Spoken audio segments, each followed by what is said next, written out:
Hi,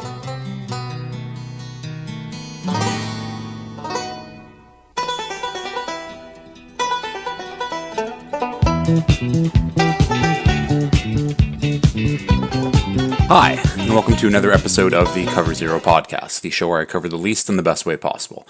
I'm your host, Jason Wells. Today is Wednesday, August 6th. We have seen a football game. We have football this week. Football is back. I will continue to say football is back until week 1. And as you can see, if you're watching, I'm in Fredericton. I have completed the move, obviously watching on video. I have not completed the move. There's still a lot of random crap everywhere. You might even hear some drilling in the background. Thank you to my lovely girlfriend for putting together the IKEA furniture while I do this. She's a champ. But yeah, it's been a very, very busy last few weeks. I hope you enjoyed the Vault episode with some of my takes from, again, before the draft. And while I was listening to it on my drive up here, honestly, I'm still pretty spot on. Not much has changed about my overall opinion on a lot of these teams, but this episode, I will be talking about some of those teams that are in my boom or bust tier, teams that I could see making the playoffs or just completely bottoming out and firing their coaches by the end of it. I think I'm going to do my full power rankings and just kind of do a little bit of adjustment because things have shifted pre-draft. I know I said that they shouldn't, but things have shifted a little bit. No major changes anyways. And then, of course, because I haven't done NFL Weekly Update in 2 weeks, lots of things to talk about. It's a very, very busy episode this week. We'll start off with NFL Weekly Update. I'll talk about some of these boom or bust teams. I think I'll finish with my final power rankings and maybe a little bit of just the move and how it went, and I have to talk about Cam's bachelor party. But yeah, let's get into it with NFL Weekly Update here. We will start off with the Hall of Fame game. The Chargers kicked the absolute shit out of the Lions, and people were already coming out to be like, oh, are the Lions done? No Ben Johnson, no Aaron Glenn. I don't know if they... It's the Hall of Fame game. We can relax. The Lions had Kyle Allen starting for them. Kyle Allen's terrible. They had Hendon Hooker come in. Hendon Hooker, good college QB. I don't think it'll work out perfectly well for him in the NFL. Either way, the Chargers on the other side, they look pretty damn good. Omarion Hampton played on their first drive, and he had a few nice touches where you can see the burst, you can see the vision. He looked good. Rookie wide receiver, did I write down his name? No, I didn't, and I should have, but I think it's Keandre Lambert-Smith.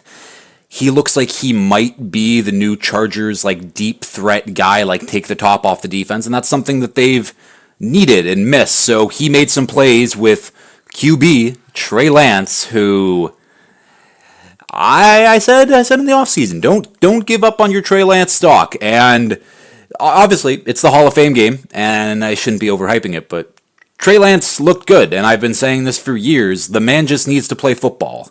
He went 9 for 12, 97 yards, 2 TDs, looked very, very good, made a couple plays, scrambling around in the pocket as well.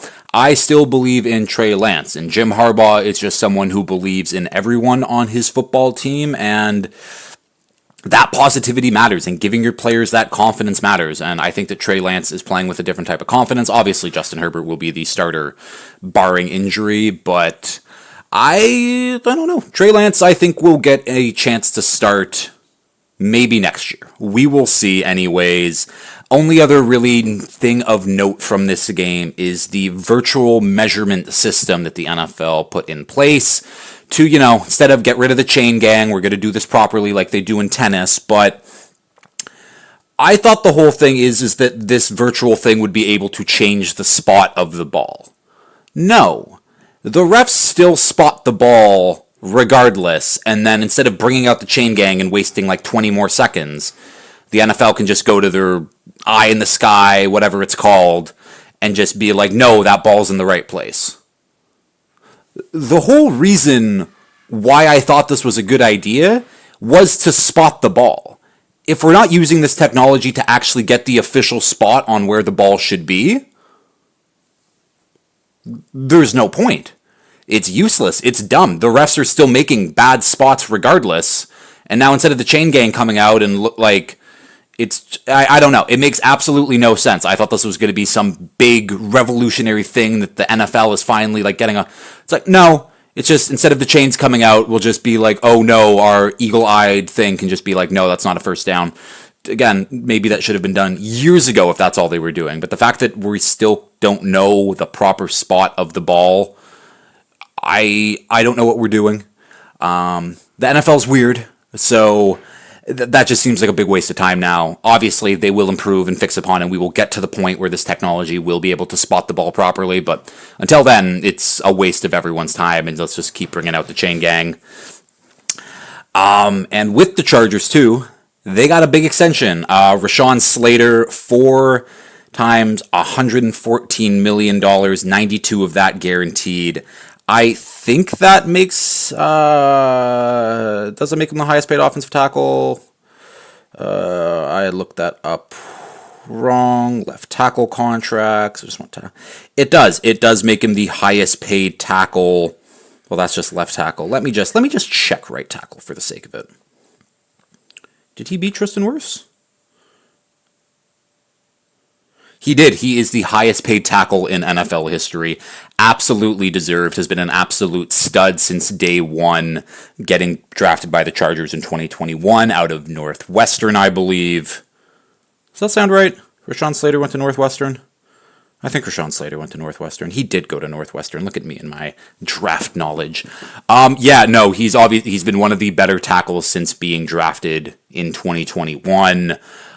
Absolutely deserved, and these tackles do deserve to. I'm shocked that none of them have hit the $30 million mark yet, just given how much these edge rushers are getting paid now, and we'll talk about one of them shortly. I guess 2 of them, but Slater absolutely deserved. I have so many notes to talk about, so I won't spend a ton on Rashawn Slater. Next big extension here, Zach Allen, 4-year, $102 million contract, 69.5 of that guaranteed. Absolutely deserved. He was the leader on that Broncos front 7 last year. Getting pressure after pressure on the interior is very hard to do, and Zach Allen was one of the best at it last year. He was not a high pick. I want to say he was a day 2 pick by the Cardinals, and he's absolutely blossomed under the Denver Broncos, and I guess Vance Joseph's tutelage, you can say. But yeah, hell of a payday from Zach Allen. Again, absolutely deserved. I'm interested. Again, I'm very, very high on this Broncos defense. Very interested to see where they go. Another tackle extension here. We have Bernhard Raymond, gets a 4-year, $100 million deal from the Indianapolis Colts. I think the Colts were very smart to get this done early, because if my memory serves me right, I think that Bernhard was a 2022 day 2 pick. Yeah, it was a 2022 3rd-round pick, so they get this deal done. And yeah, I'm expecting a little bit of an uptick in tackle salaries here, so they have him. So he still has 1 year left on his rookie deal. So he's playing 2025 still on his 3rd-year deal. And then he has another 4 years from that. And I'm expecting that this time next year, these tackles will start making the $30 million. Raymond's still a very young player. I say that, not really. He's 27 years old. Oh, he's old then. Either way, doesn't matter. They got this deal done early. They believe in him. They believe in the potential of him to keep getting better. And getting him at $25 million right now, absolutely fair. 5 years from now, this deal will look like a bargain. So great for the Colts to get that done. Try to solidify that offensive line that has a few new pieces in it, but keeping the young ones, the good ones, in-house. Broncos receiver Courtland Sutton gets a 4-year, $92 million extension. I was a little shocked that that's all Courtland Sutton got, AAV-wise. I think that he could have asked for more, obviously. But, oh, I did that wrong.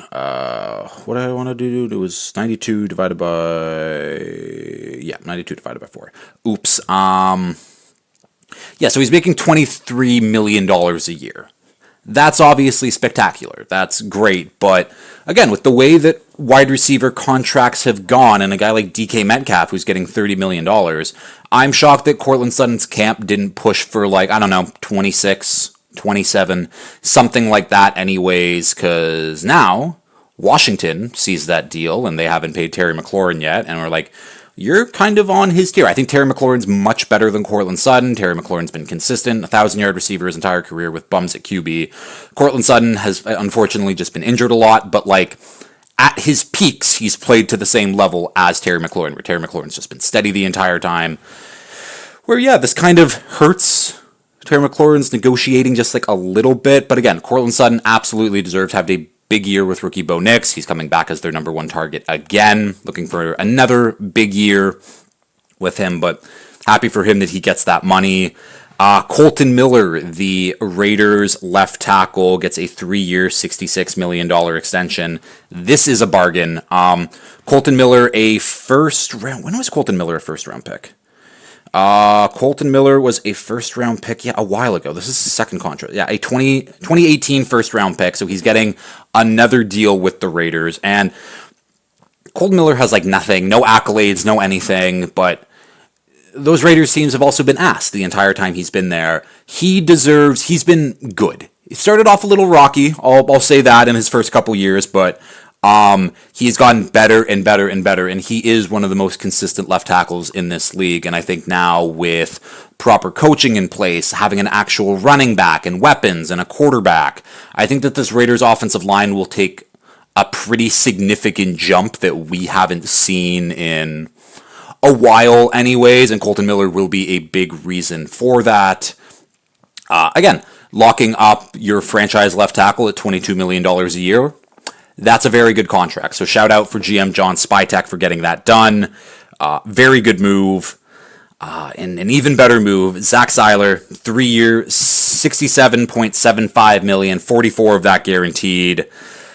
One of the most underrated defensive linemen in the league for quite some time now. A 7th-round pick out of Ferris State by the Ravens.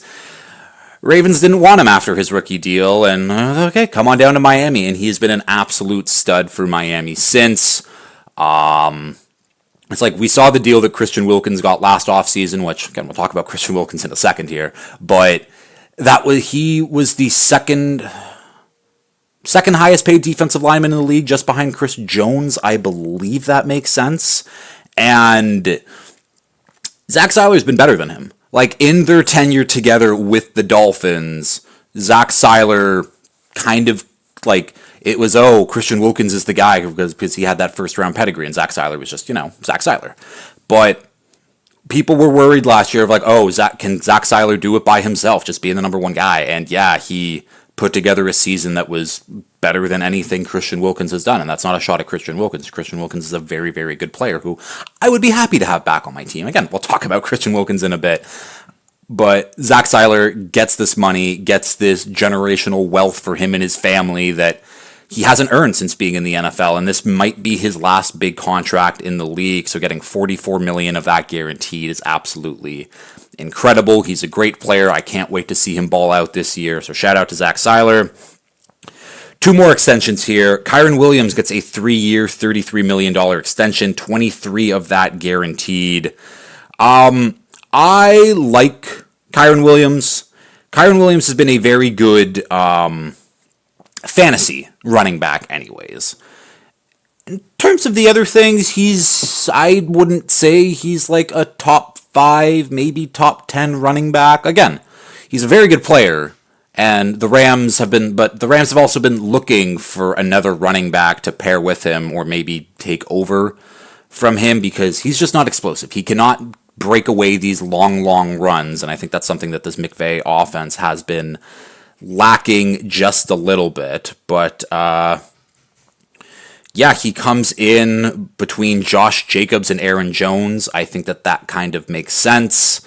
Again, good on him for getting his money. Good on him for getting 23 of that guaranteed. He is a good player. I don't think he's a great player, but keeping good players on your team is important. So, and especially when you're only paying them $11 million, like $11 million in the grand scheme, oh my God, in the grand scheme of things, isn't that big. I'm sure that the Rams will continue to look for other running backs in the drafts.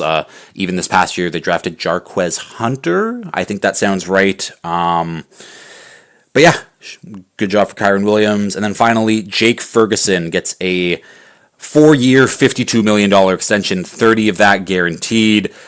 Jake Ferguson was hurt last year, I believe. I think that makes sense that he was hurt last year. But, no, he played in 14 games. I don't know what I'm talking about. Either way, didn't play with Dak Prescott last year. Very good young tight end going into his 4th season. We'll see what this Dallas offense looks. I'm going to talk about them shortly anyways. But yeah, Jake Ferguson absolutely deserves this. I mean, his 2023 season where he had 761 yards and 5 TDs, like, again, that's what he could be. He's still very, very young, where's his birthday? Only 26 years old right now, so still has time to develop into a little bit more. Again, I'm interested to see what this Cowboys offense looks like, but those are the big extensions anyways. We'll get into some just more around the news things and some more lesser signings, and we're already 16 minutes into this, so I will continue to speed up just a little bit. Christian Wilkins cut by the Raiders just 1 year after that, again, massive extension, and they plan on voiding all of his guarantees in that deal because they say that he didn't take his rehab with his foot. They wanted him to work out with or rehab with their own doctors and their own team physicians. And yeah, that makes sense. And he decided not to. And, the foot injury is worse than it was, and they cut him. And I was like, okay, well, that seems weird, that void the guarantees and whatever. And then it finds out that, Christian Wilkins did something to one of his teammates that just left a sour taste in everyone's mouth, and it's like, that's okay, like, what could he have possibly done? And then it comes out he kissed one of his teammates on the top of the head, and that teammate went to HR, and it was a big brouhaha, like, oh my God, Christian Wilkins, how could he do it? And I said this last week when I was, like, putting on, like, my spacing in the Vault episode, but, like, again, a lot more gay shit has happened in the NFL locker room. I can guarantee you that. And that being the reason that he gets cut from the Raiders from his, from his massive deal is complete bullshit. So I don't know, between the injury stuff and him kissing his teammate on the top of the forehead, I have no idea. It's a very weird story. Nothing has really come out since then. He's obviously suing the NFL to get his guarantees back, because, again, I think that's a bullshit reason to cut someone in both senses. If it was from the injury thing, if it was from the other thing, I think it's complete bullshit, and he should be getting his money regardless. I don't know how healthy he'll be for this season, but I don't know, next season, but either way, he should be getting his guarantees. More of this story, I'm sure, will come out eventually, but, weird story about Christian Wilkins, and someone who on Miami who didn't miss a single game, never had any problems, was a fan favorite. Like, obviously, like, did some weird stuff. Like, he did grab Josh Allen's nuts when he was at Clemson. He was poking dudes in the butt. Like, again, I think Christian Wilkins is definitely a little fruity, and there's nothing wrong with that. But again, a lot more gay shit has happened in NFL locker rooms, 100%. I'm looking at you, Micah Parsons. Speaking of Micah Parsons, he has requested a trade. Enough of Jerry Jones's bullshit and him talking to the media about this and that, and Micah's so lucky to be a Cowboy and whatever. We'll see what happens from it. I mean, Myles Garrett obviously requested a trade and became the highest paid defensive player ever. Lamar Jackson requested a trade and became the highest paid QB ever. Like, I think he'll just end up being a Cowboy, but, like, Jerry Jones is just so stupid. I mean, I've been talking about this for months and years and whatever. Pay the man. You should have paid him, like, way before Myles Garrett, and none of this would have been an issue, but Jerry Jones is bad at doing what he does. They said on Pardon My Take on Monday that maybe this is just a big thing for, again, keep the Cowboys in the media cycle, always on top, and then by the week before week 1 in that Thursday night football game, they'll sign Micah Parsons, and that'll just be the news story of that week leading up to Thursday night football, which, again, I don't blame Jerry. I think that there's better ways to go about it than that, but it is what it is. I don't think he'll get moved. What I do like when these trade, like he demands a trade or whatever, is fans of other teams being like, no, I don't want to give away. Like, I saw Vikings fans being like, I don't want to give away Jonathan Grenard for and like Dallas Turner for like Micah Parsons. You should be doing that in a heartbeat. Micah Parsons is a top 3 defensive player in the league. You give up young players and, again, good experienced vets for guys who are future Hall of Famers. Again, the way that fans see their teams and how they value their own players, it's very, very funny, but that's Micah Parsons. The other guy who requested a trade, it is Terry McLaurin. This is another one that makes no sense. Like Micah, the Cowboy, both of these guys should just have their contracts. And Terry apparently wants $30 million a year. He kind of wants what DK's getting.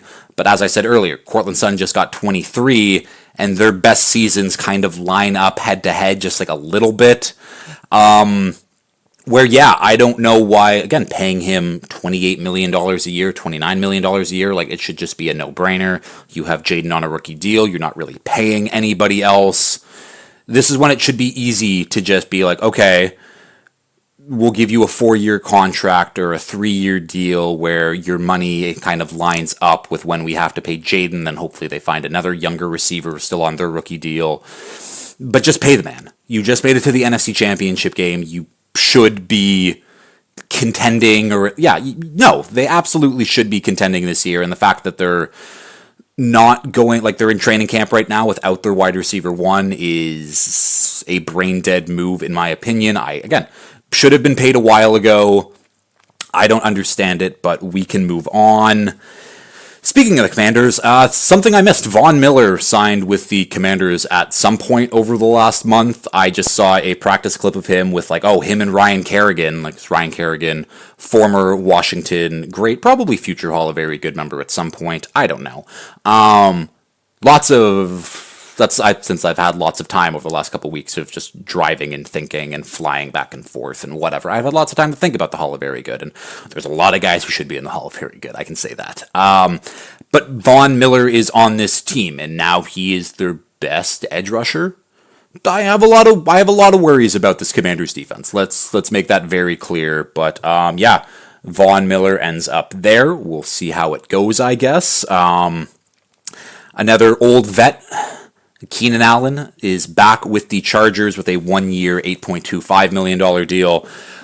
Something that the Chargers desperately needed to do, because outside of Ladd McConkey, everything else is a question mark. Like, quite literally. So, getting Keenan Allen back. Keenan Allen's not the same Keenan Allen that they all knew from a few years ago, but still a productive player, was productive in Chicago anyways last year. Already has the chemistry and the connection with Justin Herbert, so that helps a lot. And again, I don't think that Keenan Allen, if he's like your de facto like number 2 weapon the entire season, I don't think that's a good thing.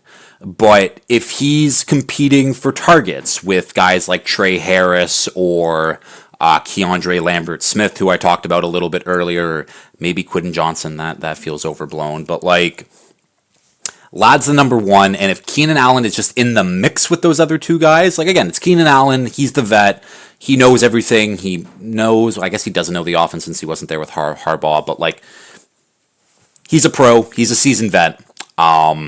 It's a good move for the Chargers to, again, get that familiarity back with Justin Herbert, just another weapon, because, again, they just needed another weapon on this team, and now I'm a little bit more excited about this offense. Not a ton, but just a little bit. Cordero Patterson retires, one of the best special teamers in NFL history.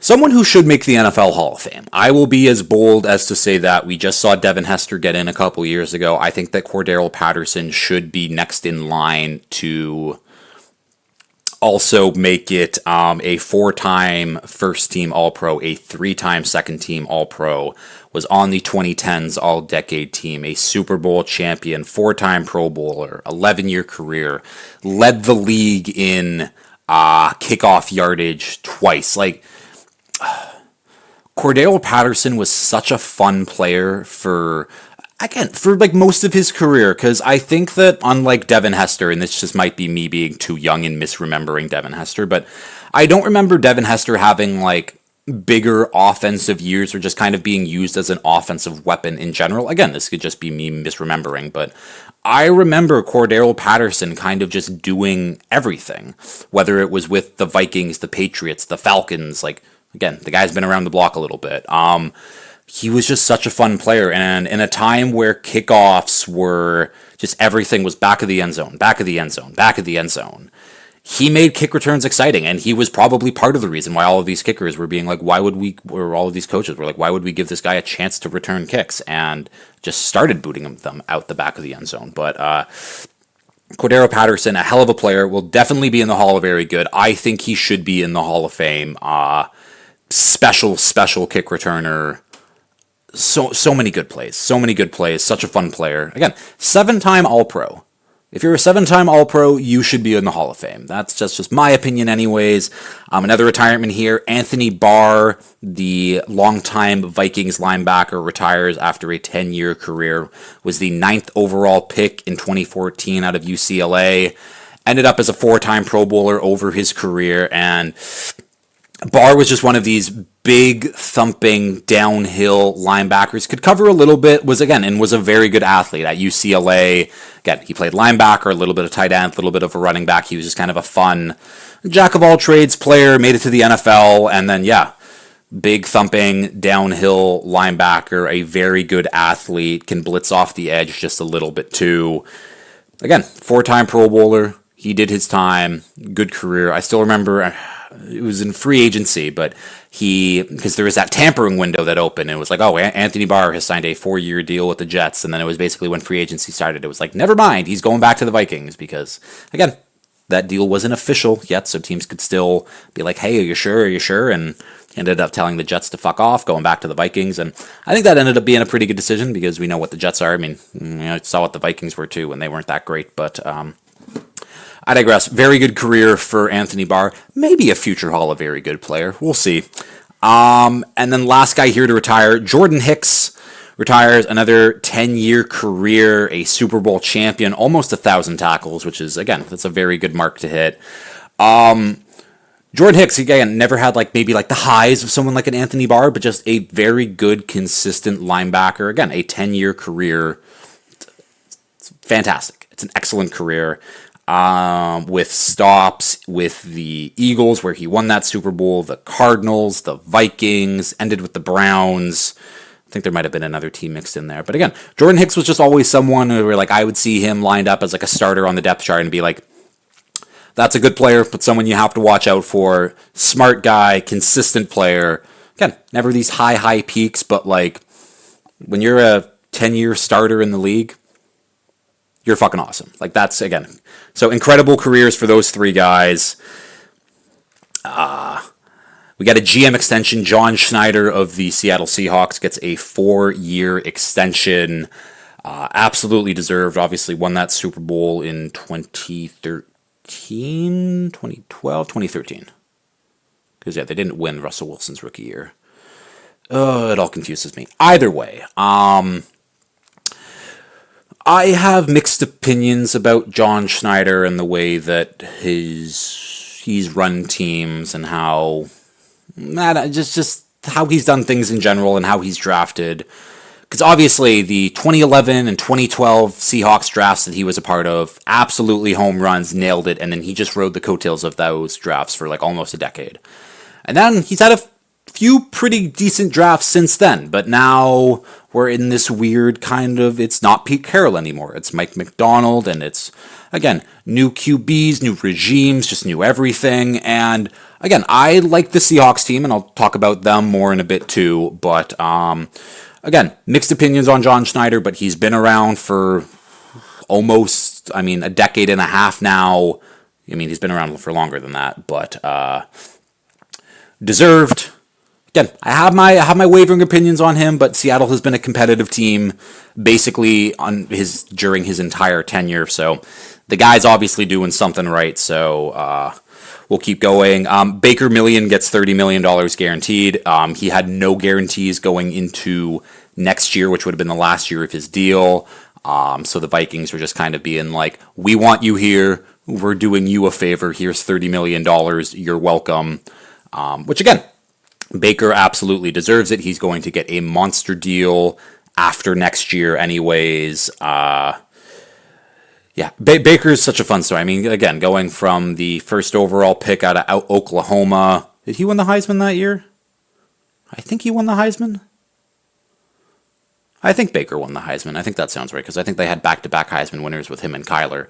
Either way. And then, the Cleveland stuff, he won a playoff game for them, and then he gets injured, he tries to fight through it, the coaching staff's like, this isn't our guy, and then just bounces around from the Panthers, gets cut from them, signs with the Rams, plays like one game on the road where he didn't know the playbook and played like Baker Mayfield, goes with the Bucks, Baker Mayfield's a great story. I don't care if you don't like him personally or whatever, but Baker Mayfield has been one of the best quarterback stories, at least of this decade, of just like the way that, again, he was outcast from Cleveland. And you look at those Cleveland teams where, hey, they could have used a guy like Baker Mayfield, and I won't say it, but I think that they could have been like contending with Baker and how that roster looked a few years ago. But either way, I digress. Good for Baker for getting that money. Former first-round pick Treylon Burks fractures his collarbone. Then he gets cut by the Titans. Unfortunately for Burks, part of one of the worst trades in NFL history, and that was former Titans GM John Robinson trading A.J. Brown for Treylon Burks and a third-round pick. And then that pick was swapped, and so it ended up being A.J. Brown for Treylon Burks, Roger McCreary, who's pretty good, Nicholas Petit-Frere, who's terrible, and Kyle Phillips, who I think outside of his rookie year when he was getting maybe some fantasy buzz, haven't heard a lot from him since. A terrible trade, because A.J. Brown is a top 5 receiver in the league, one of the best receivers in the league just in general. This is just dumb move. And I feel bad for Treylon Burks, because basically since he's been in the league, he's been injured, and it's always been a different type of injury. I think his rookie season he had turf toe, then he sprains his LCL, then he tears his ACL, and then now he fractures his collarbone, and then that's kind of it. I'm sure that when he comes back healed and whatever, some team will try to sign him and just kind of use him in a fun, gadgety type of role, but it does suck. Every year of your career you have an injury and you've never been able to really get ahead ever in any offseason program. I feel bad for Burks. It's very unfortunate. Hopefully he finds a home and carves out a little bit of a niche role in someone's offense, but we'll see. A few lesser signings here. The Dolphins have signed Mike Hilton and Jack Jones, solidifying, put that in air quotes, our cornerback room. And it was looking pretty good. Mike Hilton will play in the nickel, where he's played the majority of his career. Again, just a consistent corner throughout most of his career. Absolutely fine with that. Again, better than a guy named Storm Duck.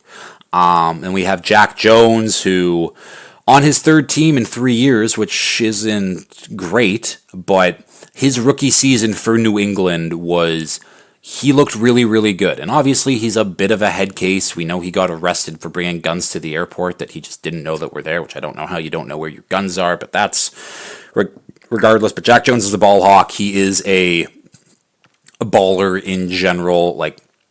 He's someone who wants to beat you, wants to take away the ball from you. But again, he's a bit of a head case, and that's fine.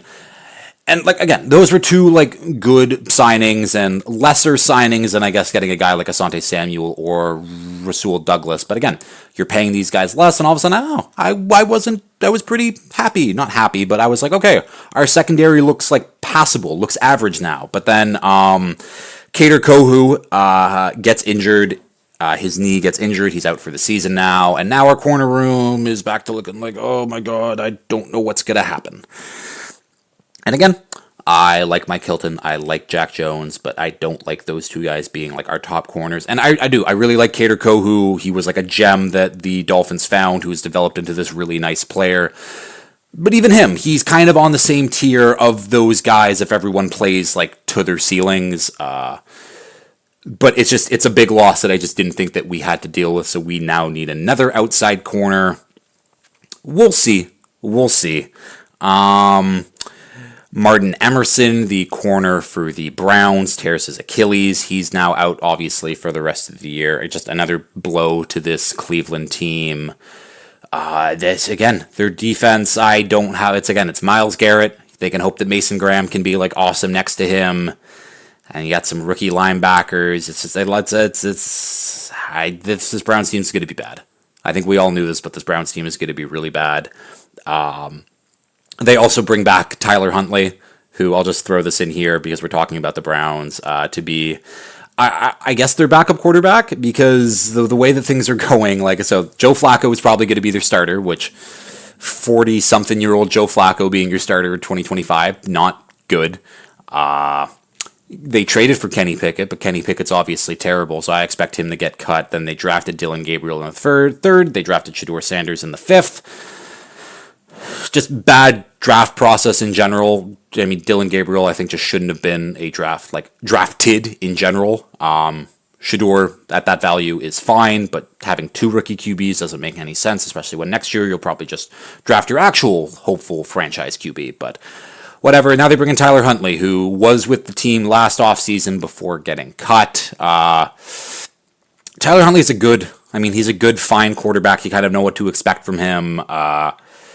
This Browns QB room is like absolutely atrocious. Like 40-year-old Flacco, Kenny Pickett, who's terrible, Dylan Gabriel, who I think that shouldn't have been drafted, Shedeur in the 5th round, who, yeah, that's fine. And now Tyler Huntley, who's like, yeah, he's the capable backup, former Pro Bowler, anyways. But yeah, ridiculous. Did Joe Flacco? No, Joe Flacco didn't make it. Never mind. I digress. Onto some Cowboys stuff. Left tackle Tyler Guyton, bone fracture, will miss 4 to 6 weeks. So putting him back kind of like early, like the first month of the season, he will be back, but that is a big blow to that offensive line, who, again, a lot of young pieces on that where they all kind of need to gel and play well together to, again, I have hopes for this Cowboys offensive line, but that sucks for them. And then Robert Jones, guard, who has been starting or has been practicing with the first team. He broke his neck and is out 2 to 3 months. It's not like a catastrophic injury, but again, a broken neck is a very, very bad injury. So he's, again, they say 2 to 3 months. I expect him to miss like probably most of the season. I mean, I guess that's 2 to 3 months, whatever. So hopefully Tyler Booker can start for them, who I thought should have been maybe starting for them, but obviously they've been seeing him in practice and seeing how things go. So Tyler Booker gets his opportunity to start and just kind of hold on to that job. We will see, though, but now this Cowboys offensive line is a little bit in flux and has me a little bit worried. They bring back La'el Collins, who played for them for a while. Collins, who I think he was last with the Bengals, who, I mean, if you're not starting on that Bengals offensive line, I'm very worried about where you are in your career productivity-wise anyways, but again, bring some familiarity back to that offensive line, just a little bit anyways. We have a trade. Jacorian Bennett, a corner from the Raiders, gets traded to the Eagles for Thomas Booker IV, a defensive tackle. People were a little pressed about like why the Raiders are trading away Jacorian Bennett. I saw people being like, he just doesn't fit what Pete Carroll wants at corner, which I guess is fine, but he had a very productive rookie season. Again, that Raiders defense was absolutely atrocious, but Bennett looked pretty good. Now he goes to this Eagles secondary where outside of Quinyon Mitchell and Cooper DeJean, they're kind of looking to be like who can be that other outside corner. Bennett will obviously get a chance to start for that role there, and the Raiders trade Bennett away to get back Thomas Booker, who now they're looking for defensive tackles. Because, again, this Raiders defense now with no Christian Wilkins, who we knew he was injured, but we thought he'd be back at some point. It looks very bad. It looks very bad. I talked about them signing Jamal Adams a couple of weeks ago. Jamal Adams apparently making the switch over to linebacker, which I think probably should have happened a while ago since his nickname is Blitz Boy. But yeah, we'll see how this trade shapes up in a year. Maybe I'll probably never even talk about it again. That probably makes more sense. What else is happening? With Tyrann Mathieu retiring from the Saints, they bring in Julian Blackmon, who's been the Colts safety for the last 4 years. Again, a productive starter. Obviously, the drop-off from Tyrann Mathieu to Julian Blackmon is a little significant anyways, but Julian Blackmon's a capable starter. That's what the Saints need. They just need capable starters. The Saints, another team that training camp is not going well for them. I can say that. Ogbo Okoronkwo, who got cut by the Browns a few weeks ago, signs with the Eagles, just adding to their various pass rushers that they have. I mean, again, they just have dude after dude after dude. We don't know how some of these dudes will end up being, but adding a guy like Okoronkwo, who is shown to be a good, proven player at the NFL level, it's just good getting that guy into the mix. And he might be like their third pass rusher, which that's more than okay. They like sending these guys in waves, but a good pickup for them this late in the offseason. Chuck Clark signs with the Steelers on a 1-year deal. Steelers obviously needing a little bit of safety help after trading away Minkah Fitzpatrick. Jalen Ramsey has been lining up at safety quite a bit, apparently, but getting in some added depth. Chuck Clark, who has spent time with the Ravens and the Jets, and I'm sure a couple other teams, but those were the ones that I'm remembering. Again, a productive, solid player over the course of his career. Just get that vet presence in there. Eli Apple signs with the 49ers. I was talking to Cameron about this, and I'm like, if Eli Apple comes in, plays a handful of snaps, that's fine. If Eli Apple is ever starting for you, your defense is absolutely dog shit. Shout out to Eli Apple, though, for carving out this long of a career of him just being known as a bad corner. Like, I think he's going into year 10, where if you're going into year 10 as an NFL player and a guy that everyone knows that you're a bust, you didn't work out, good on him anyways. Good on him for being a 10-year NFL player who everyone knows is a bad NFL corner. Like, that's honestly quite an accomplishment. That's not a joke. Like, that is impressive that you have managed a 10-year career when your public perception is you're bad at your job. So shout out to Eli Apple, honestly. Nick Folk signs with the Jets. He was their kicker before, but 40-year-old kicker. He has led the league in field goal percentage the last 2 years. So get some consistency in the kicking game anyways. Still being a kicker at 40 years old. I mean, I guess we're talking about quarterbacks still doing it when they're 40. So shout out to these kickers for just, again, kicking the ball, getting their bag. Good for them. And 3 notes here, and then we're finally done. I can't believe this NFL Weekly Update's taking me 45 minutes. It's crazy, though.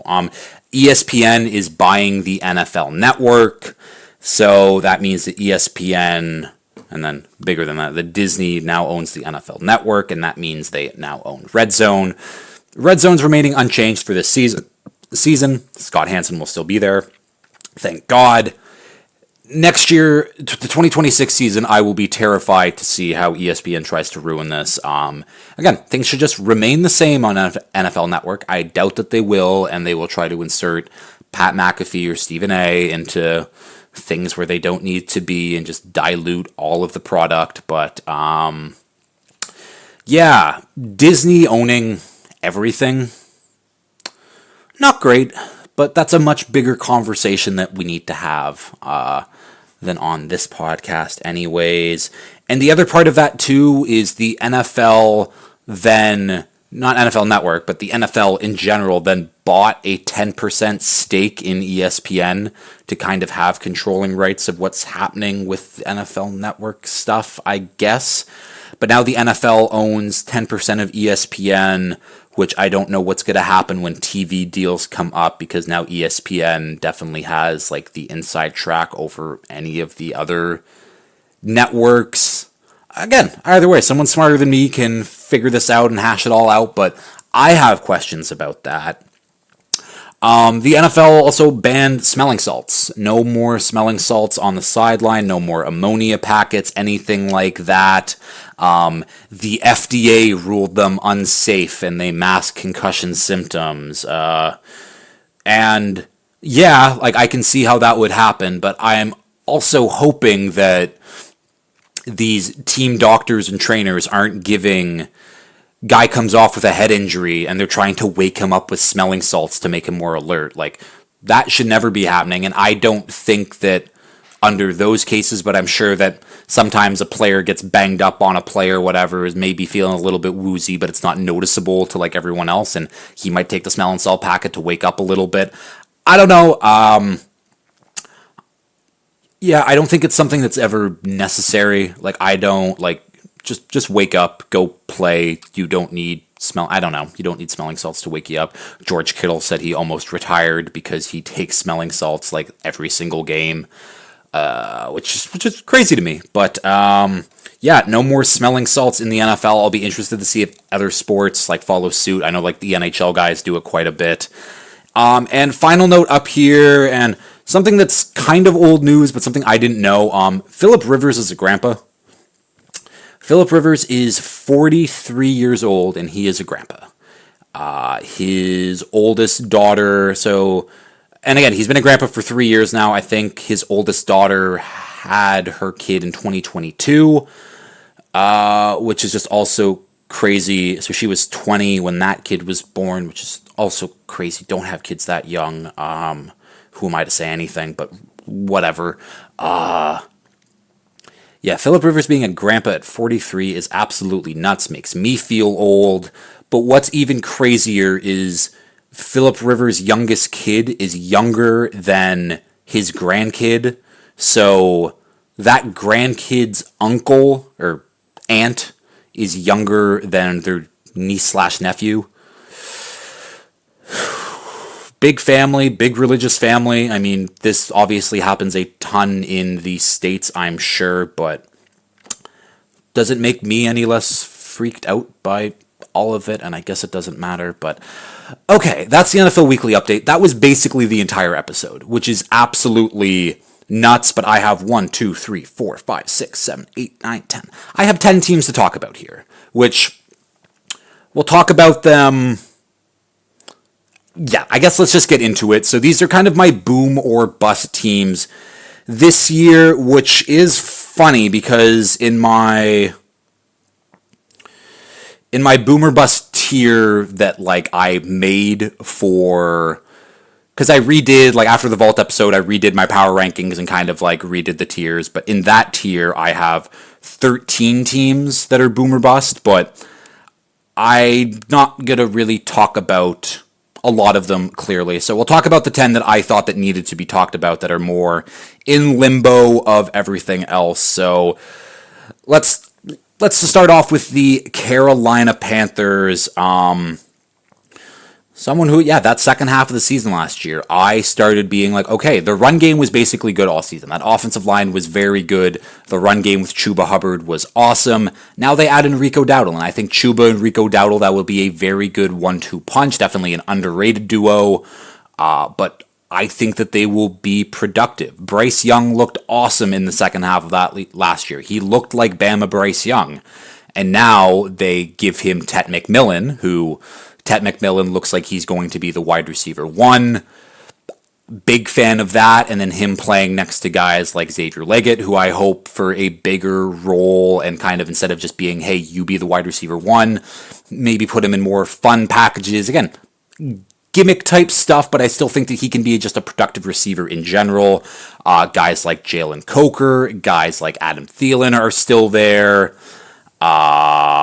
I think that they have more guys. Either way, this is all to say that I'm excited about what this Panthers offense could look like. And then on the other side, I'm very excited to see what this Panthers defense can do. I talked about Derek Brown as being one of like my big breakout players, which is funny because like the Madden ratings came out too. I'm not going to talk about the Madden ratings because fuck Madden.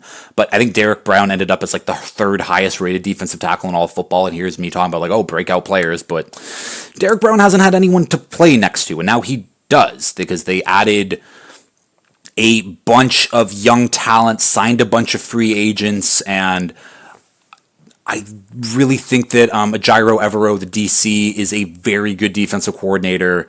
And now that he finally has players that he can use and rotate in and whatnot, I'm high on this Carolina team. But again, why they can be boom or bust is we've seen half of Bryce Young be like a very good player, not a very good player, but like be like, okay, yeah, like I can see it, where the other 75% has been one of the worst quarterbacks we've ever seen.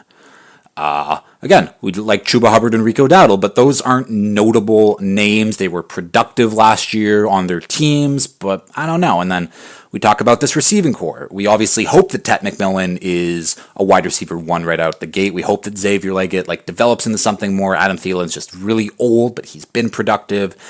And this defense is just, it's a lot of question marks basically everywhere. They've signed a lot of guys who have been NFL starters from before. They drafted well with Nick Scordon and Princely Omamielen.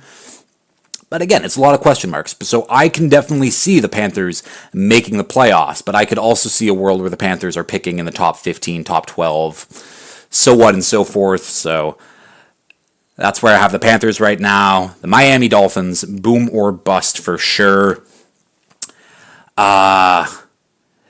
Yeah, again, there's a world where everything goes right for Miami. We make the playoffs. We look good.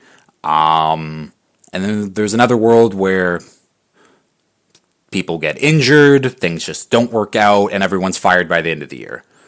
Like, that's truly the world that I'm living in right now is, okay, it's we make playoffs, we might be competing in the playoffs versus we bottom out and everyone gets fired. Like, I can see both things very easily happening. Like, it's, again, you look to the offense. It all depends on if Tua's healthy. If Tua's not healthy, everyone's getting fired. It's as simple as that. If Tua does stay healthy, okay, we have Tyreek Hill, who's a head case, and I want him off the team, but he's still Tyreek Hill. And people are talking like, why can't you move him? It's no one wants, again, a head case of a receiver who's making $30 million a year who just actively quit on his team. No one's giving up assets for that. It is what it is. It's still Tyreek Hill, but whatever. Jalen Waddle, I have a lot of faith in. I think that Jalen Waddle is awesome. We bring in Darren Waller, who I have no fucking clue, but then we have Devon Achane, who I think is a stud, next to Jalen Wright, who I think is going to get, again, a lot more opportunities as RB2. The offensive line, Patrick Paul has apparently been great in camp, which is awesome to hear. Jonas Avenaya, the other, one of the other rookies, solid. Not hearing a ton about him, but I guess that's good. Aaron Brewer was good last year. James Daniel has been a consistent pro his entire career. Austin Jackson is hurt yet again, but when he plays, he's at least average, which is fine. So I can believe in the offense. Again, if Tua stays healthy, I think that this offense could be one of the better offenses in the NFL. That's if Patrick Paul plays like an above average starter at left tackle because we just need good offensive line play. That's yet to be seen, but I can see this offense getting back to a top 10 offense again. On defense on the other side, I think our front seven is absolutely incredible.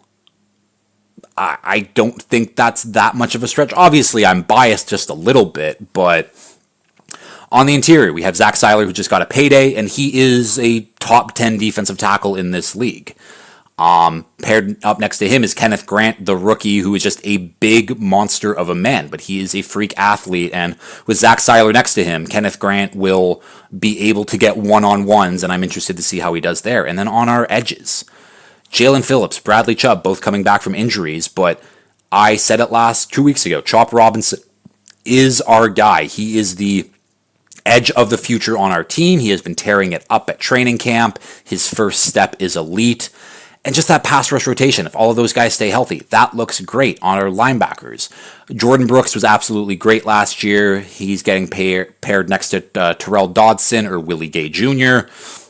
both solid linebacker, but Jordan Brooks is the guy in the middle. And then our secondary is where things kind of fall apart. We have Minka, who is obviously great, but then outside of that, it's like Ashton Davis, Ifitu Melifonwu, Mike Hilton, Jack Jones, Storm Duck, Ethan Bonner. Like, it's not good.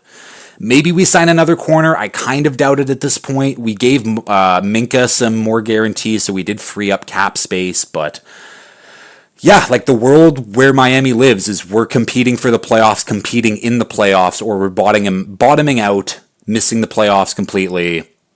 Everyone's getting fired, new regime coming in, and then it's who fucking knows what's happening. But I have faith that Miami can have a really good season, but I also, again, I can see them completely bottoming out. A team like Jacksonville going into year one under their new regime with Liam Cohen and James Gladstone. Put up or shut up time, Trevor Lawrence. It is what it is. They got you the weapons. You have Brian Thomas Jr., you have Travis Hunter. Your backfield is basically like by committee, whether it's Trevor Etienne, Tank Bigsby, LaQuint Allen, and there's someone else that they drafted there who's like, either way. This is basically, this is all about Trevor Lawrence. Like, I think the defense is whatever. I don't have strong opinions on the defense. Like, I think that they have good players anyways, and they could be a pretty good defense, but this is all about the offense. This is all about Trevor Lawrence, where if he doesn't have a good season, if he doesn't show something, things have to change on this Jags team, and they're talking about maybe, I don't know, trading him or cutting him. I don't know. This is a big year for the Jags just because after this year, there's kind of no excuses. Things have to get figured out in one way or another, and I'm interested to see what way it goes. I'm a believer in Trevor Lawrence still. I think that he's had a rough draw to start his career, and we'll see how it goes for him. Again, I do believe, but we will see. Atlanta, another one of these teams where they got to do something. They got to show something. Obviously, they gave Kirk a shit ton of money last year, and now it's all of a sudden, it's like, oh, then they drafted Michael Penix, and I don't think Raheem Morris is doing that good of a job as a head coach, and I think that Terry Fontenot, the GM, has just been kind of trying to save his job at almost every single turn, which you can't build a team if you're worried about kind of your own personal interest. Because if you're looking out for yourself and not getting fired, you're not building the best team. You're just kind of trying to patch holes, which I guess if you don't have job security, you kind of have to do. But it is what it is. I've said it. I don't believe in Michael Penix. I still don't believe in Michael Penix. The media is trying to make Kyle Pitts happen for like the fourth year in a row, and we'll see, I guess. The offensive lineman has been very solid for a number of years now, but they lose center Drew Dahlman. Everyone's getting a little bit older. Again, it's a still very good offensive line, but maybe a little bit of regression there. Bijan's obviously a stud. Drake London's a stud. Darnell Mooney was good last year. Again, we'll see what Kyle Pitts is. But this defense is the big, like, will they, won't they, whatever. Because right now, as like true, like this is a really good player. They have AJ Terrell, who's been a very good corner for a number of years now, and safety Jesse Bates, who same thing, very good safety for a number of years now. And other than that, it's a lot of what ifs on this roster. Obviously, they have invested in Jalen Walker and James Pierce Jr. in the first round of this year's past draft. Both guys who I wasn't very high on. I don't know. I'm just interested to see how it will work. They give up their first round pick next year, so they're obviously hoping that they will be a playoff team, but I just don't think Michael Penix is that guy. I don't think that the coaching staff in place is doing a good job. I don't think the GM is doing a good job. I don't trust anybody. And like the big three things for a team, in my opinion, is like quarterback, coach, GM, I guess. And I don't believe they have any of them in place. So I think that this is a year where the Falcons will kind of putter out. I don't think they'll be bad enough to be like, oh, they're picking in the top 5 or whatever. But I think that, yeah, this is a Falcons team that will be picking in like the 15 to 10 range because their roster is still good enough to produce wins and stuff like that. But I just don't believe in them in general. So maybe that's on me. A team like the San Francisco 49ers, who I'm relatively high on. Like, I think that I see the pieces, and it's like, oh my God, they lost so many pieces on defense. But how John Lynch has kind of been drafting this team is there are replacements. They lose Charvarius Ward. Don't worry. They have second-year player Renardo Green stepping up, who was very good in his rookie season. No Talanoa Hufanga anymore, who he's been hurt a lot anyway, so not that big of a loss, but they drafted Malik Mustafa, who he looked pretty good. Again, they lost a lot of guys. They drafted to replace. I'll talk about the defense because I'm talking about the defense, but I've kind of learned with the Niners' defenses, you just kind of have to let things play out to a certain extent. I believe, again, I still believe that Robert Saleh is a really good defensive coach. He's back there being their D coordinator again. They still have Nick Bosa. They drafted Michael Williams, I think that'll be a very good second pass rusher for them. They traded for Bryce Huff off the Eagles, who goes back with Robert Saleh, where he kind of had his breakout year in just kind of a designated pass rusher role. Again, that's something just the Niners need in general. They beefed up the middle with Alfred Collins, who, again, I think is solid. I think this defense will be, solid. I don't think there'll be some of these Niners defense that we've seen over the last, few years where they're, top 5, definitely, top 10, like one of the better defenses in the league. But I still think there'll be a good defense. Offense on the other side. That offensive line is still a massive question mark. Outside of Trent Williams and I guess Dominic Pooney, not a lot of other guys who I'm really confident in, which isn't great, but then you look at the weapons. They have... honestly, the weapons I'm not even sold on to. We have Christian McCaffrey, who when he came back last year and then he got injured again, it's Christian McCaffrey, so, you believe that he'll get back to what he can be and what he looked like, but now he's a little up in the air. They got Isaac Guerendo behind him, who I think Isaac Guerendo is, could be a good, capable running back, and we will see. I think Brock Purdy is a very good quarterback. George Kittle is obviously awesome. And then you look at these receivers, where Brandon Ayuk will start the year on PUP, will probably miss the first month of the season. Sure.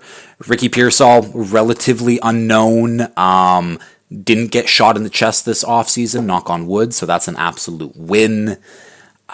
And then outside of that, who else do they have? They must have, I think they signed a couple more guys. But either way, this is all to say that there's a lot of question marks, just basically everything around what the Niners are doing right now. Juwan Jennings is also the other guy who, I obviously like Juwan Jennings. Juwan Jennings is awesome. Oh yeah, they signed fucking Robbie Chosen. That's so random. There's a world where this Niners team is immediately competitive, back to being a top 5 team, actually contending for Super Bowls, or all of these question marks that I'm worried about, they start to fall off and people don't pan out or don't work out the way that you would hope. And we'll see. So this is a big, big year for the Niners in general, just to see where they go. A team like Washington, who, again, made the NFC Championship game last year, had a terrific, terrific season, and a team that I was like, oh, they'll... with year one done, okay, they have 4 more years of Jaden Daniels on his rookie deal. They'll start to make moves, and they'll start to build up this team to really be a true contender. And I guess the big move that they did make was trading for Laramie Tunsil, which, okay, boom, that solidifies your left tackle spot. And then they drafted Josh Connerly to be their future right tackle, hopefully.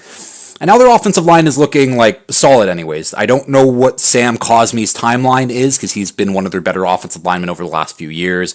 I don't know what his timeline is, but he will be coming back at some point, and now that offensive line is looking pretty good.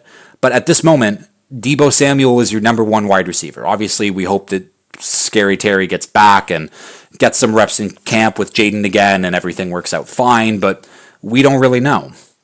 Because then it's Deebo Samuel, It's Noah Brown, who I think is hurt. It's Luke McCaffrey, who is fine. Michael Gallup is there.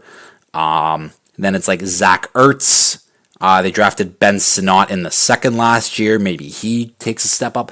Either way, there's not a lot of weapons for Jaden to work with, especially if Terry McLaurin is missing this entire offseason, and then I don't know. And this defense especially, I thought they hit the ground running last year with this defense, and it was a bunch of vet free agents here, then come in and work with Dan Quinn. And Dan Quinn's, again, another one of these guys who's a very good defensive coach. I think he's a very good coach in general, just hasn't had... he has had, those Falcons teams either way, but they did absolutely nothing to solidify this defense, make it a little bit better. They hope that Marshawn Lattimore, who they traded for last year, gets back to kind of his number one form. He was obviously dealing with injuries last year, so hopefully he looks like the Marshawn Lattimore, the top 10 cornerback that we've seen over the years. Mike Sanisterl is another guy to be excited about. He was a do-it-all player in that secondary for them last year. He's exciting. They drafted Trey Amos in the second, who, again, they hope that he ends up being... So they hope that all of those corners can gel together and their secondary at least looks nice anyways, because this front seven I have no faith in. Like, Frankie Louvu, nice player. Bobby Wagner, still making Pro Bowls and All-Pros at the age of 65, but he's been well past his prime for years. He's just been tricking literally everybody into still giving him these votes, and I don't know why. Again, very productive run-stuffing linebacker now, but you ask him to cover anyone, he's like me out there. And then, again, this defense. Dorrance Armstrong, who's, again, a solid player, sure. Daron Payne, who's, again, very good defensive tackle, sure.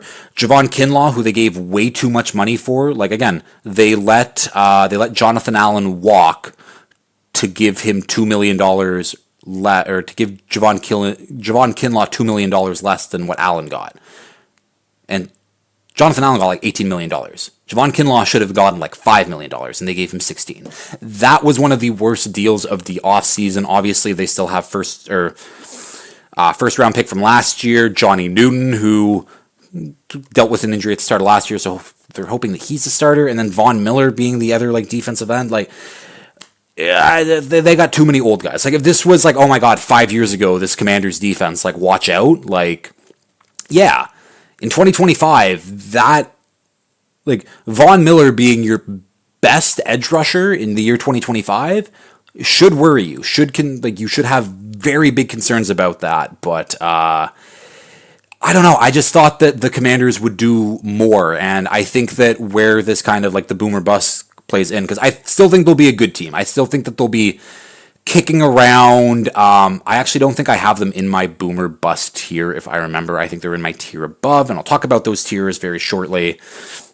Where I think they're going to be a good team. I don't think this is going to be a playoff team, though. I think that defense will take steps back. I think the offense will just take steps back, just based off everyone seeing the scheme for a year and getting tape on Jaden, and that's not a knock on Jaden. I think Jaden Daniels is absolutely terrific, but sophomore slumps happen just because the NFL is a super tough league, and I don't think that this Commanders team got any better from last year, which is it's disappointing to me.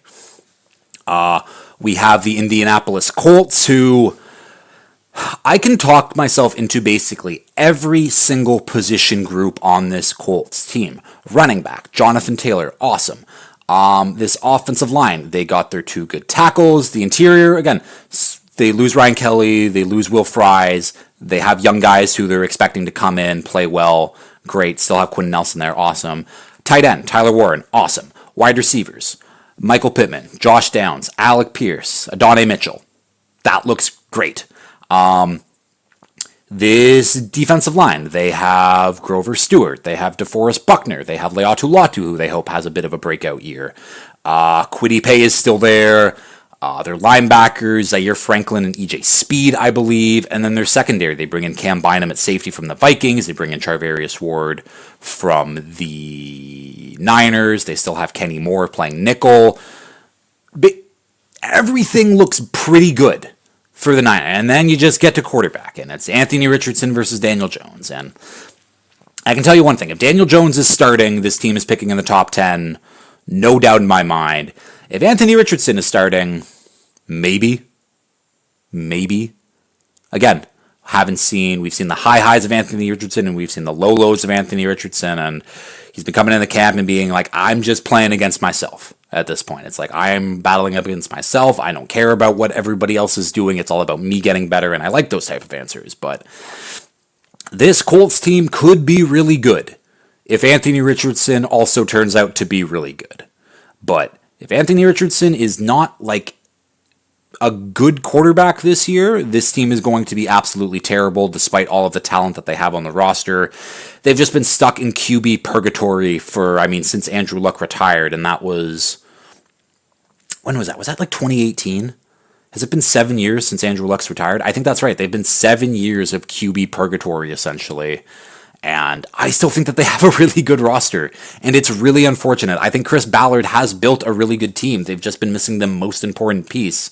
And that's fucking quarterback. So maybe Anthony Richardson develops into something. Again, I sincerely doubt it.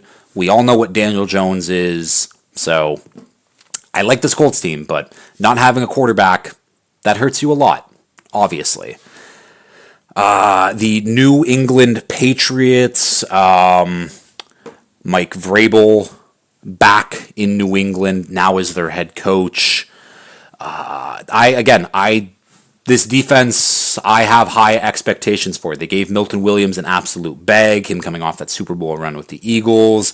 They're hoping that, who is their other defensive tackle who had the blood clots, who is also very good, who I like a lot out of Bama, Christian Barmore. There we go, just had to talk it out. Milton Williams, Christian Barmore, Keon White, like those are three guys who can all get to the quarterback, all kind of, at least Keon White and Milton Williams can play on the edge, and they have Barmore on the inside. Like, the potential for what this, they also have Harold Landry who can come off the edge too, but the potential of what this New England defense could be, could be really good. Christian Gonzalez, I think, is a top 3 corner in this league. They're pairing him next to Carlton Davis, who, again, they've just needed another corner for a while. Still have Kyle Duggar, still have Jabril Peppers. Their defense is good. And again, Bill Belichick isn't there to run everything and have everything in ship shape. And we'll see. Again, Mike Vrabel is Mike Vrabel, and I believe in him in all facets of NFL coaching ability. But we will see. Like, I do think the Patriots will probably have like a top 10 defense in general. The offense is where, again, things get worse. I'm a big believer in Drake May. I shouldn't be saying this as a Dolphins fan and a noted Patriots hater, but I really like Drake May, and I think that Drake May is going to be a special quarterback. Again, to the detriment of my mental well-being, it is what it is. But while this Patriots offense has dramatically improved this offseason, it's still not very good. They went from complete ass to maybe league average, where, again, you're still relying on a guy like Stephon Diggs to be your wide receiver 1, coming off an ACL tear, being 31 years old, dating Cardi B. That doesn't need to be said, but regardless. Hunter Henry, still tight end 1, sure. Like, outside of Stephon Diggs at wide receiver, Jalen Polk, Javon Baker, who they drafted last year, who I've heard absolutely nothing about. They got Pop Douglas, who is like a fan favorite. I forget the guy who they drafted, who I'm actually a big fan of. It's not Kyle Phillips, because that's the guy who I just talked about, who was part of that Treylon Burks, A.J. Brown trade, but it is, because it's something like that. It is Kyle Williams. Kyle Williams, they have Mac Hollins too, who I think Mac Hollins is just like a pro's pro in general, but Kyle Williams could make some like noise. But again, Stephon Diggs being your like number 1 weapon in the year 2025, coming off an ACL, it's not great. The offensive line, again, while I think is dramatically improved, being dramatically improved from garbage is not hard to do.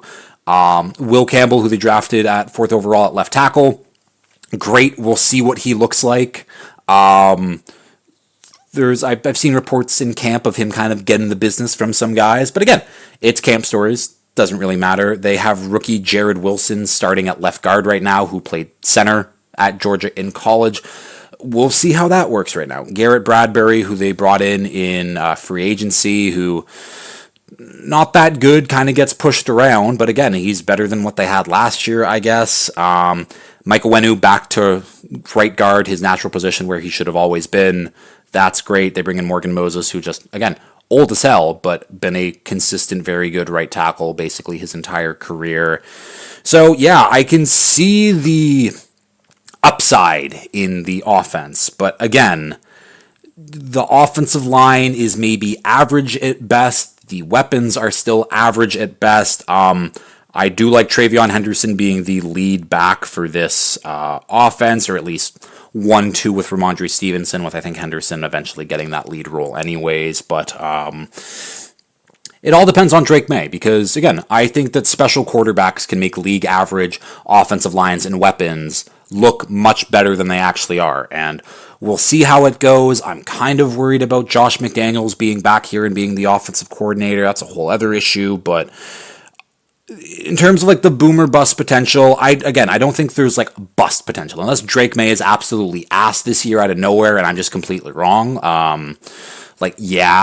But I think that the way that the Patriots are setting themselves up for next year and future seasons is looking really good. But at this point right now, I think that if they get 7-8 wins, that's an absolute win for this team. Pushing for the playoffs would be like a big stretch in my opinion. But again, if Stephon Diggs plays like Stephon Diggs, one of the, like, maybe Kyle Williams ends up being like a really good pro, Will Campbell and Jared Wilson are like studs, and all of a sudden this like run game is better and everything looks good, and this defense that I already think is going to be really good is better than I thought. Like, yeah, the Patriots could make the playoffs, but don't have a ton. Again, I think that this is just kind of an average across the board offense other than Drake May, and the defense you're going to be like around top 10, but other than that, not too many things to talk about. Seattle, 2 more teams to talk about here, then I swear I'm done. The Seattle Seahawks, year 2 under head coach Mike Macdonald. I will talk about their defense more in a future episode because I am very, very excited about what this defense could be. I think that could be a special defense, but again, I'll save that more for a future episode because those are the next, whatever. I'll talk about that at the end of the episode. The offense is obviously what I'm concerned with the most. They trade Geno Smith, they bring in Sam Darnold. Let's just call that a wash. I know that some film nerds and analysts will be like, Geno Smith, what do you mean? He's way better than Sam Darnold. Whatever. I'm not going to argue with that. Geno Smith does a lot of nice things on the football field. He also does a lot of bad things on the football field as well, and whatever. I don't care to get into that debate with myself currently. So, call it a wash at quarterback. Sam Darnold, he had a great year last year within that Viking system and how they were ran and yada, yada, yada.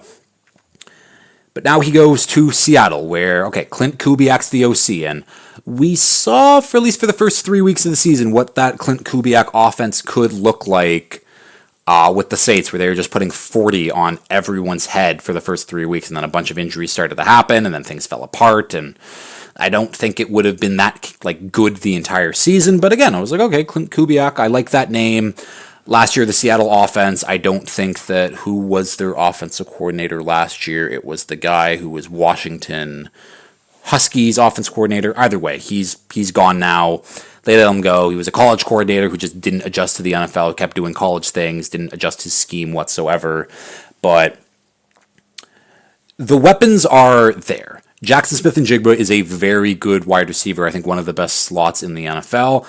Then they signed Cooper Kupp, who is also was one of the better slot receivers. Obviously, injuries have kind of marred the last few years for him, but they got those 2 guys, and again, I'm just interested to see how that offense is going to look with using JSN, using Cooper Kupp, who they don't usually play on the outside a bunch. Then they add a guy like Marquez Valdes-Scantling, who at least can take the top off the offense. Someone who they drafted this year, though, Torrey Horton Jr. out of Colorado State. I think that might be their actual MVS, who will take the top off the defense, and he was injured last year at college, but that's kind of a name to throw into the bank of if you're in like really, really deep fantasy leagues. Torrey Horton Jr. might be someone who you like consider like taking in like your last couple picks. The run game with Kenneth Walker and Zach Charbonnet, who have both been productive, but these offensive lines have been so bad where things haven't worked out, and scheme-wise, it's just been weird, but both guys have the potential to take bigger jumps, and I know a lot of people are much, much higher on Kenneth Walker. I don't think there's a huge difference other than maybe home run ability from Kenneth Walker versus Charbonnet. They drafted Elijah Arroyo out of Miami, who he's replacing Fant, and that's just another weapon for them to have. Again, I'm just interested to see how it'll look. I don't know how having your two number one receivers both being primarily slot guys, how that'll work. No real outside threats that we can talk about. They hope that Elijah Arroyo is another threat, but that's just another guy who will play in line most of the time. Like, again, it's going to be a weird offense, but the potential could be sky high. I haven't talked about the offensive line at all yet, but they drafted Gray Zabel. They're going to put Christian Haynes, who they drafted in, I think, the third last year. They're going to put him on the interior. He's going to be, and they're actually going to be running what he does best, and that's outside zone. And that's what Gray Zabel does well. And they got Oluwatimi at center, who is pretty good. Charles Cross, Abe Lucas. Like, the offensive line could be much better than it's been in recent years for the Seahawks. Again, it just matters about health. It's just like everything. I don't know how this offense is going to look, and that's what concerns me. And whether that is the offensive line or the weapons or Sam Darnold in general, I'm just unsure about any of it on offense. Where on defense, I have the utmost confidence in Mike McDonald, and how that defense is going to look. I think that defense is going to be, again, I'll talk about it maybe next week. I'll have to check the schedule before the end of the episode here. And then finally, I have the Kansas City Chiefs as my final kind of boom or bust team. And no, this isn't like I see the Chiefs not making the playoffs or whatever. The Chiefs are going to make the playoffs. The Chiefs are going to win that division. I have no questions about that. It's more so, and I said it during my Vault episode, where I need to see top 10, top 5 offense Kansas City, MVP Pat Mahomes back. Because these last 2 years, while they have obviously made 3 Super Bowls, won 2 of them, I have been consistently underwhelmed by what the Chiefs have done on offense. And yeah, you can maybe blame injuries and things, but it's just been so unimaginative. And again, when it's working and they can just dink and dunk you down the field, why wouldn't you keep doing that? But it's boring to watch, and there was a lot of games last year that the Chiefs won on last second, rather missed field goals by the other teams, or like them coming back to win, or it is what it is, where the Chiefs easily could have had like 4 less wins than they did last year, and that would have been a whole other discussion. But I need to see, I need the Chiefs to be back. I need like the real Chiefs to be back. Obviously, I still think that their defense is going to be good as long as Chris Jones stays healthy. But this offense, I need to see MVP Mahomes back. I need to see him playing pissed off this year a little bit. Like, I just need to see a fun offense. I need to see the Chiefs doing fun Chiefs things again. And we'll see. Offensive line is hopefully going to be another strength for them. Rookie Josh Simmons is basically, people were worried about his injury, and he's been basically come in since day one, been their starter, and has been very good by all accounts anyways. I don't know about Kingsley Suamataia, who's playing left guard for them. The rest of the line, we know that that's solid anyways. I mean, we don't know about fucking the right tackle, Jawan Taylor. He's bad, but whatever. Maybe Jalen Moore, who they gave money for him, he'll be the right tackle. I think they're battling it out for that right tackle spot anyways, but I don't know. I want the Chiefs to be fun. I want, again, people were ready to put Pat Mahomes in the GOAT conversations, put him above Brady if he would have won that 3rd Super Bowl, or that 3rd straight Super Bowl last year, where, yeah, I think the conversation would have been opened 100%. But now I need individual player Pat Mahomes. I don't need team success Mahomes. I need MVP Pat Mahomes back. And if we don't get it this year, again, Pat Mahomes is still an incredible, great quarterback. He will always be top 5 probably for the rest of his career, unless he has like a dramatic fall off. But I need to see like 4,500 plus yards, 40 plus touchdowns. I need that Pat Mahomes back, and I think there is potential within this offense if this offensive line plays well. If, again, Travis Kelce can't be your number one guy, who he was kind of forced to be last year with the injuries that they have. I don't know how long Rashee Rice is going to get suspended still. That'll come out closer towards the season. Xavier Worthy, big breakout season. Hollywood is back. He is also hurt, but maybe he does something. Jalen Royals, who they drafted. Pacheco, they have Elijah Mitchell. Like, again, there's guys on this team. It's not anything flashy, but I need the Chiefs to, like, I need that offense to be like a top 10, top 5 offense again, or else, like, I will just consistently have these questions about the Chiefs every year about, like, I don't, like, come playoff time, they might be able to flip the switch, but they might not be able to, and I don't know. It's weird. Those are kind of my boom or bust teams. I will quickly go over my power rankings here with kind of where teams lot up, and I'll go from 32 down. So, new power rankings here. So, starting off in the bottom tier, I have a 2026 top 5 pick. We have the Browns at 32, no movement from my last rankings. The Saints at 31, no movement from my last rankings. The Titans at 30, down one spot from the last. The Giants actually move up to the boom or bust tier. That's what we are in right now. They move up one spot. I think that defense could be really good. Don't talk about the offense, but I think the defense could be awesome. The Colts move down one spot for obvious reasons. The Raiders move down 4 spots for that defense. The Jets move down 1 spot. The Falcons move up 3 spots. The Jags move down 2 spots. Panthers move up 3 spots. I'm not going to do where they go. Okay, so we have redo this. So power rankings going into the 2025 seasons. In my 2026 top 5 pick tier, we have the Browns at 32, the Saints at 31, and the Titans at 30.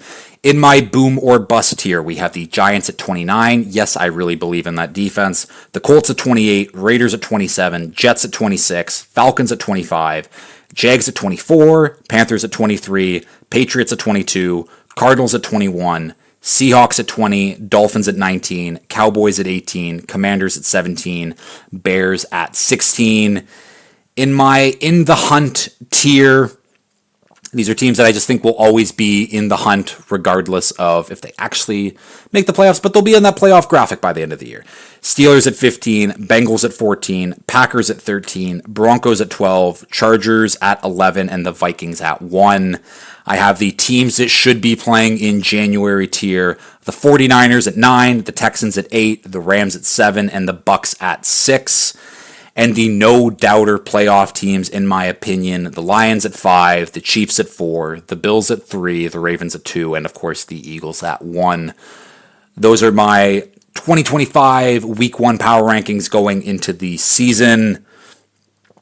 Not a lot of movement from my last spot. I think my biggest move, it was the Commanders. I dropped them down 10 spots from my initial rankings, which was pre-draft. Just because I should maybe move them up to 16 instead and put them in the hunt tier. But either way, I digress. That's the episode.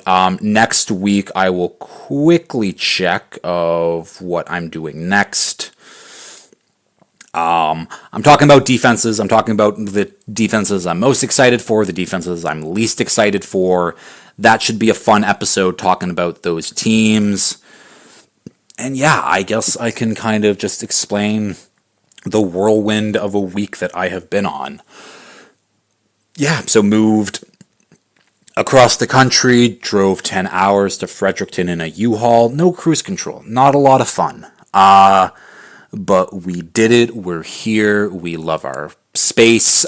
This will not be where I'm going to be podcasting from. I actually have my own room for that.